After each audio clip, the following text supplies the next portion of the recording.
बड़ा अच्छा शेर था ना कि नफरतों का जो ये मजमून है, स्याही नहीं यहाँ खून ही खून है, और कौन कब न जाने किसे कहां मार दे, मुल्क में आज ठेंगे पर कानून है।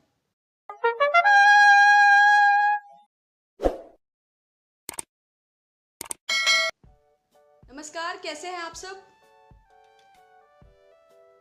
आज 1 मई है और हम लोगों को संवाद करते काफ़ी समय हो गया। जो एक विचार मैंने शुरू किया था लाइक माइंडेड कम्युनिटी से जुड़ने का, तो उसमें आप सब लोगों का इतना स्नेह है और इतना सहयोग मिलेगा ऐसी मुझे आशा नहीं थी।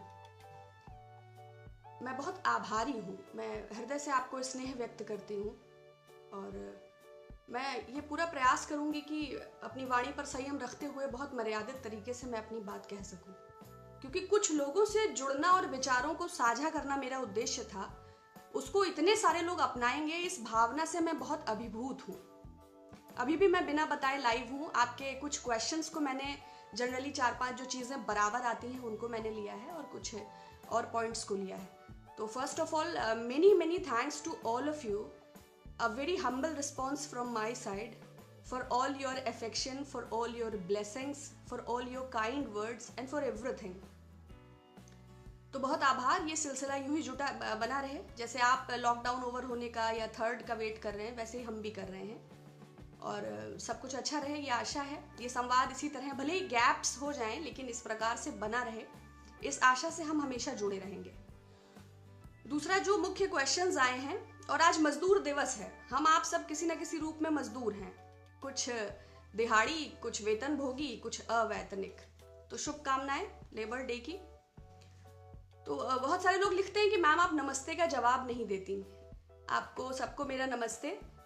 देखिए, एक्चुअली एक फ्लो ऑफ थॉट होता है, जो कंटेंट होता है, जो एक ऑर्डर होता है ब्रेन में, जो एक कम्युनिकेशन और कन्वर्सेशन का जो बेसिस होता है, तो वो जो फ्लो ऑफ थॉट है वो ब्रेक हो जाता है, वो ऑर्डर जो है वो डिस्टर्ब हो जाता है, तो उसमें जो प्रवाह है वो बाधित हो जाता है। इस वजह से मैं जवाब नहीं दे पाती। इसको व्यक्तिगत या अन्यथा ना लें, क्योंकि बहुत ढेर सारे लोग ये बात कहते हैं। तो मैं ये कहना चाहती हूँ कि वो फ्लो ऑफ थॉट, वो जो ऑर्डर, जो एक कंटेंट का जो एक सिस्टम है, वो अपने निर्धारित समय सीमा में पूरा हो जाए। क्योंकि अगर बहुत हम कंटेंट पे फोकस नहीं रहेंगे और उसको तय समय में पूरा नहीं करेंगे तो हम अपने बात को पूरा, और वो सार्थक नहीं रहेगा, जो वार्तालाप है वो अपनी सार्थकता को खो देगा। तीसरा आता है कि आप एंटी मोदी एजेंडा, तो what is this anti Modi, Lalit Modi और नीरव मोदी और what, I am not, I don't know, मतलब ये एंटी मोदी जैसा कुछ नहीं है। जिस भी सरकार की नीति, विचार, योजना या उसकी किसी भी ऐसी चीज से मुझे असहमत हूं मैं या मुझे विसंगति महसूस होती है, तो उस खामी के लिए बात करना, तो ये मुझे नहीं लगता है कि ये कोई विरोधी है ना। हर किसी का अपना तर्क और विश्लेषण का अपना नजरिया है, और as long as communication is gentle और वो किसी को हार्म नहीं कर रहा है, तो आई डोंट थिंक हमें इसकी इजाजत है। दूसरा, कुछ लोगों का कहना है कि आप फ्रीडम ऑफ एक्सप्रेशन का दुरुपयोग कर रही हैं, तो this is not freedom of expression.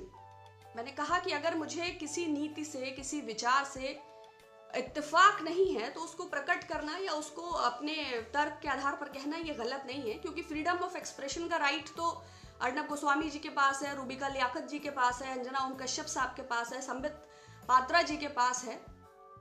और एक बड़ा अच्छा शेर था ना कि नफरतों का जो ये मजमून है, स्याही नहीं यहाँ खून ही खून है, और कौन कब न जाने किसे कहां मार दे, मुल्क में आज ठेंगे पर कानून है।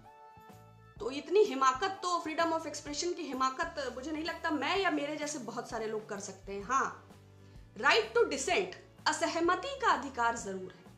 अगर सरकार की किसी नीति से, सरकार के किसी विचार से असहमति है, तो उसे प्रकट करना मेरा अधिकार भी है। और चूंकि मैं स्लीपर खरीदूं या सारी 12% 18% टैक्स देते ही हैं, तो मुझे लगता है कि हम अपनी ड्यूटीज को ठीक से निभा रहे हैं, तो सरकार से कुछ नियम और संयम के अंतर्गत पूछने में कोई बुराई नहीं है। तो इसलिए कोई दुरुपयोग का या कोई एजेंडा का या फ्रीडम ऑफ एक्सप्रेशन का ऐसा कुछ नहीं है। तो these are the some very basic questions which I wish to answer. तो इनको अब मैं विषय पर आऊंगी। देखिए, 2014 के बाद से भारत की अंतरराष्ट्रीय ख्याति दसों दिशाओं में जो कीर्ति हमने अर्जित की है और जो अभूतपूर्व विकास हुआ है, उससे तो आप सारे लोग परिचित हैं और हमें भी उसमें कोई संशय नहीं है। तो उसी अंतरराष्ट्रीय यश और कीर्ति की श्रृंखला में एक नया कदम है, मैं आपसे चाहूंगी, ये एनुअल रिपोर्ट है United states commission on international religious freedom.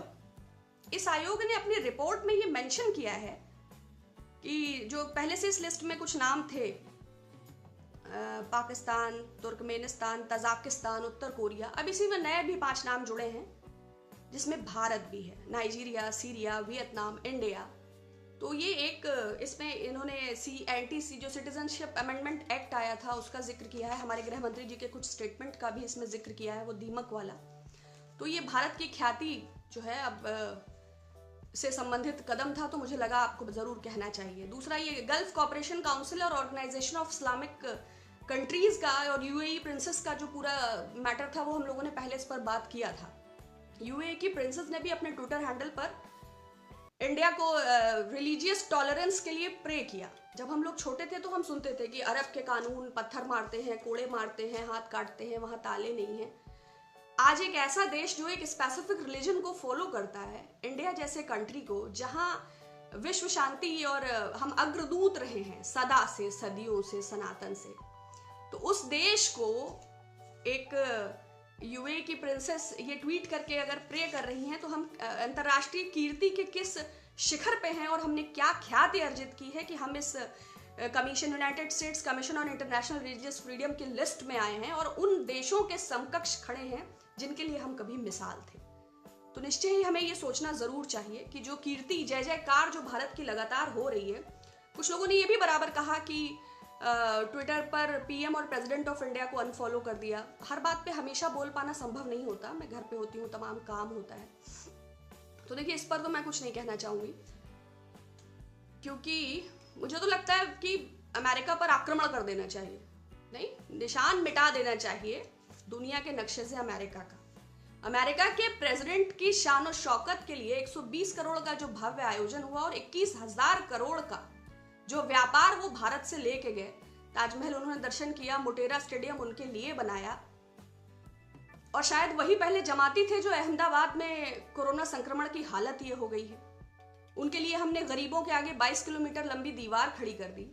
उनको हाइड्रोक्लोरोक्विन दवाई समय पर पहुंच पाया, इसके लिए उनकी धमकी को नजरअंदाज करते हुए, इसके अलावा संक्रमण जो जांच की टेस्टिंग किट्स थी तमिलनाडु जाने वाली थी अमेरिका की, एक बात पर वो अमेरिका चली गई, और भी उनकी अगवानी में, उनकी शान और शौकत में हमने किसी तरह की कभी कोई कसर नहीं रखी। अगर उसके बाद भी भारत के प्रधानमंत्री और भारत के राष्ट्रपति पर कोई ऐसी चीज होती है, तो हमें लगता है कि 130 करोड़ भारतवासियों की गरिमा और अस्मिता पर संकट है। अभी कुछ दिन पहले 5 फरवरी को डिफेंस एक्सपो हुआ था। 135 से ज्यादा सैन्य प्रमुखों को अलग अलग देशों के आमंत्रित किया गया था। 836 करीब एग्जिबिटर्स थे, तमाम तोप, गोले, बंदूक, बारूद, और उसमें प्रधानमंत्री जी भी थे और रक्षा मंत्री भी जी थे, और बहुत सारी उसकी एडवर्टाइजिंग हुई थी। और शौर्य और पराक्रम, देखिए ये इनबॉर्न क्वालिटीज हैं। राष्ट्रवाद या राष्ट्रहित कोई ऐसी चीज नहीं है जिसे भुनाया जाए, ये देश की आत्मा है। तो हम बहुत सक्षम हैं। जो आप ढेर सारे लिंक्स को ढूंढेंगे, तमाम रक्षक.com और बहुत सारे आपको लिंक मिल जाएंगे। कोई चाइना को आंख दिखा रहा है, कोई इजराइल को आंख दिखा रहा है, कोई भारत की स्थिति को ग्लोबली इतना वैश्विक स्तर पर इतना मजबूत बता रहा है।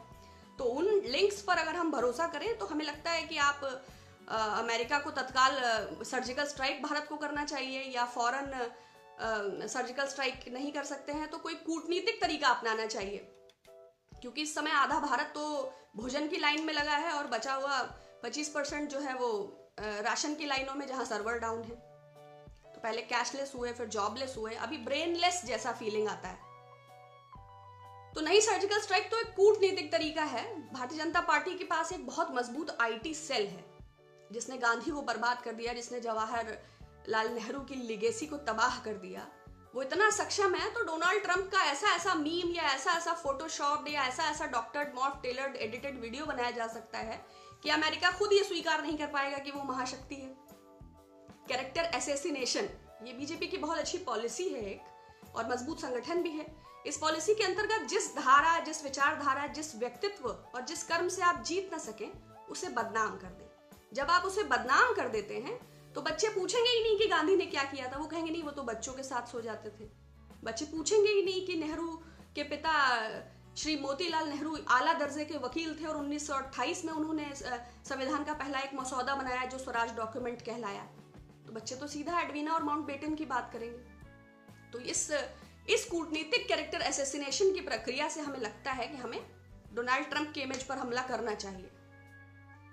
बाकी शेष सब कुशल है, आप भी अपना ख्याल रखिएगा और अन्य विषयों पर आपसे बात होती रहेगी थोड़ा गैप देकर। Thank you so much.